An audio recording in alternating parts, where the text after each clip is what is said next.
বাংলাদেশের প্রত্যন্ত অঞ্চল থেকে যারা আমার এই ভিডিওটা দেখবেন এবং শেয়ার করবেন, প্রত্যেককে আমি ধন্যবাদ দিচ্ছি। আজকে বাংলাদেশের গণমানুষ সহ যে শাসক গোষ্ঠীরা রয়েছেন, সেই শাসক গোষ্ঠীদেরকে আজকে বলতে চাচ্ছি, এই বাংলাদেশে যতগুলো শাসকই আসছেন, প্রত্যেকটি শাসকেরই শেষ পরিণতি কি হয়েছিল।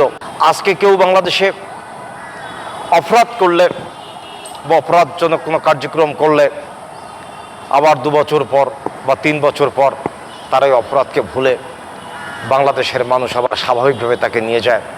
পূর্বে যে অপরাধ করেছে সে অপরাধ বাংলাদেশের মানুষের মনেও থাকে না। ইতিহাসকে স্মরণ না থাকার কারণেই আমাদের দেশে একাধিক অপরাধ প্রতিনিয়তই হচ্ছে এবং প্রতিনিয়তই চলছে, যে কারণে বাংলাদেশের রাজনৈতিক ইতিহাসটা অত্যন্ত গুরুত্বপূর্ণ আমি বাংলাদেশের মানুষের জন্য মনে করি। 1971 সনে এই বাংলাদেশ স্বাধীন হওয়ার পরে 30 লক্ষ শহীদ এবং 3 লক্ষ মা বোনদের ইজ্জতের বিনিময়ে তৎকালীন সময় বঙ্গবন্ধুর নেতৃত্বে এবং বাংলাদেশের 7.5 কোটি বাঙালি ঝাঁপিয়ে পড়ার কারণে এই বাংলাদেশ স্বাধীন হয়েছিল। স্বাধীনতার স্থপতি হিসাবে বঙ্গবন্ধু শেখ মুজিবুর রহমান প্রেসিডেন্ট ছিলেন এবং তিনি প্রেসিডেন্ট থাকা অবস্থায় দেশ পরিচালনা করার পরে 1975-এর 15ই আগস্টে নির্মমভাবে বঙ্গবন্ধুকে হত্যা করা হয়েছিল এবং তার ধানমন্ডির বাড়িতে সিঁড়ির উপর তার গুলিবিদ্ধ অবস্থায়, রক্তাক্ত অবস্থায় তার সেই মৃত্যু লাশটা পড়েছিল। ইভেন শুধু বঙ্গবন্ধুকেই গুলি করা হয়নি, বঙ্গবন্ধুর সপরিবারকে সেদিন গুলি করা হয়েছিল, তার শিশু সন্তান রাসেলকেও গুলি করা হয়েছিল।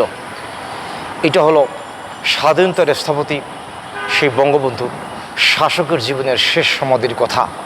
এর পরবর্তীতে আপনারা দেখেন যারা ক্ষমতায় এসেছেন, একটা পর্যায়ে জনাব জিয়াউর রহমান ক্ষমতায় আসলেন।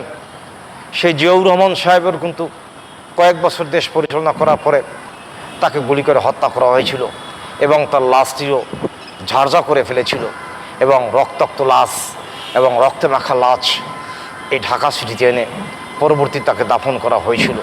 স্বাভাবিক মৃত্যু তারও কিন্তু হয়নি। এর পরবর্তীতে আপনারা দেখেন সত্তার সাহেব ক্ষমতায় আসছিলেন, তিনিও কিন্তু জোরপূর্বকভাবে বাংলাদেশের মসনদ থেকে বিদায় হয়ে গিয়েছিলেন। এর পরবর্তী প্রেসিডেন্ট এরশাদ সাহেব ক্ষমতায় আসলেন। এরশাদ সাহেব যখন ক্ষমতা আসার পরে বাংলাদেশের দীর্ঘদিন এরশাদ সাহেব ক্ষমতায় ছিলেন এবং দীর্ঘদিন ক্ষমতায় থাকার পরে অনেক দমননীতি পীড়ননীতি করার পরে উনি বাংলাদেশে ক্ষমতা পরিচালনা করেছেন। সে এরশাদ সাহেব আওয়ামী লীগ এবং বিএনপির গণ আন্দোলনের মধ্য দিয়ে 1990 সনে তিনিও কিন্তু বিদায় বরণ করেছেন এবং তার বিদায়ের পরে তিনি কিন্তু বাংলাদেশের রাজনৈতিক প্রেক্ষাপটে একাধিক মামলাও খেয়েছেন।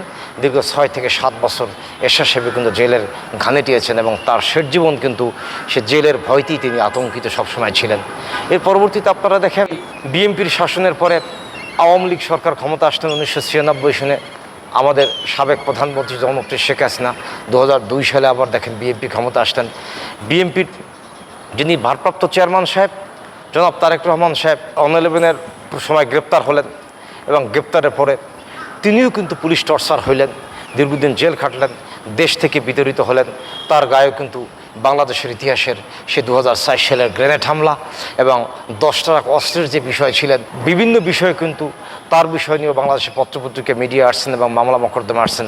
তিনিও কিন্তু জেল খাটছেন এবং পুলিশ টর্চার হয়েছেন, সর্বশেষ দেশ থেকে বিতাড়িত হয়েছেন।